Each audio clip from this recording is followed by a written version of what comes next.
Alright, today is a special one. We're diving into a tricky topic, backward solve.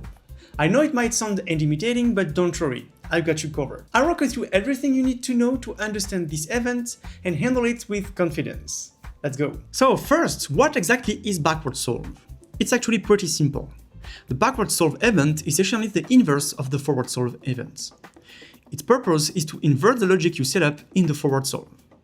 The simpler your forward solve logic is, the easier the backward solve will be.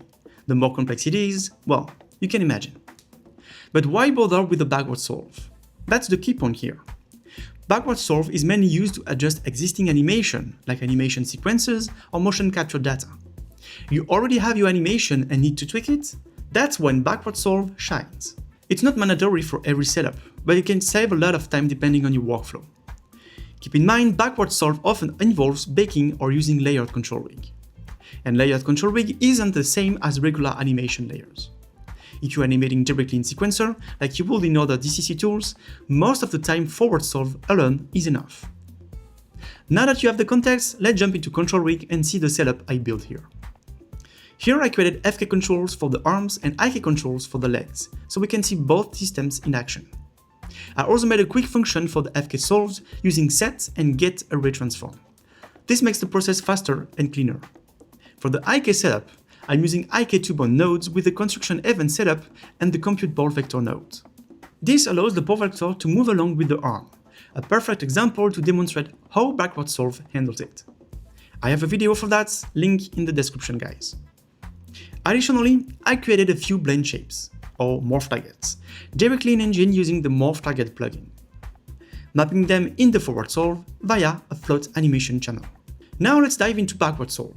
The key is to think opposite of what you did in the forward solve and to respect the order of execution, otherwise you end up with unpredictable results. In forward solve, you solve and control bounds using controls. In backward solve, you do the reverse. You solve from the bounds and retrieve the position of the controls from them. Let's start with FK.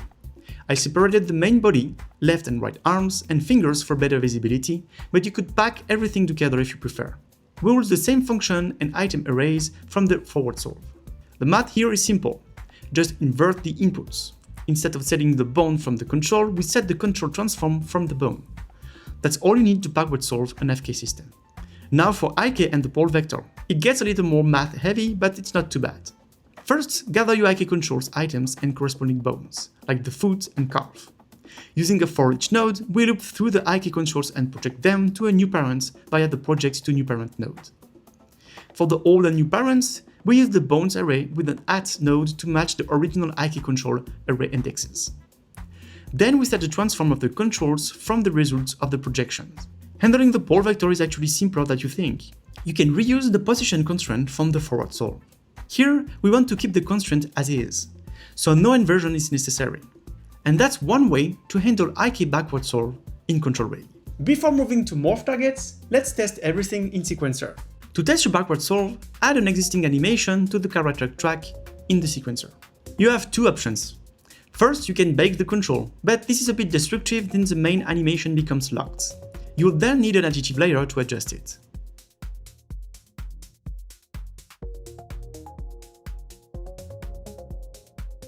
Second, and more powerful, is using layered control rig, which is completely dynamic and non-destructive. You can adjust the animation through your control rig while keeping the original animation editable.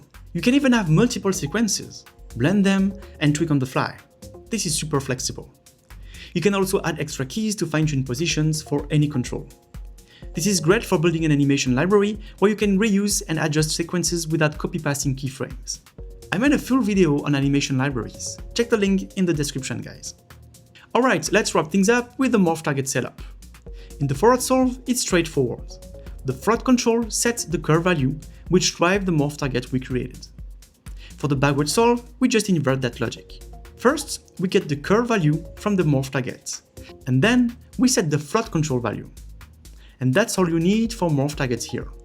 If you have multiple morph targets, you can loop through them just like we do with FK setups. Now let's test the morph target in sequencer. After a quick bake or layered control rig, you can see the morph target animation is fully retrieved and you can tweak it further as needed.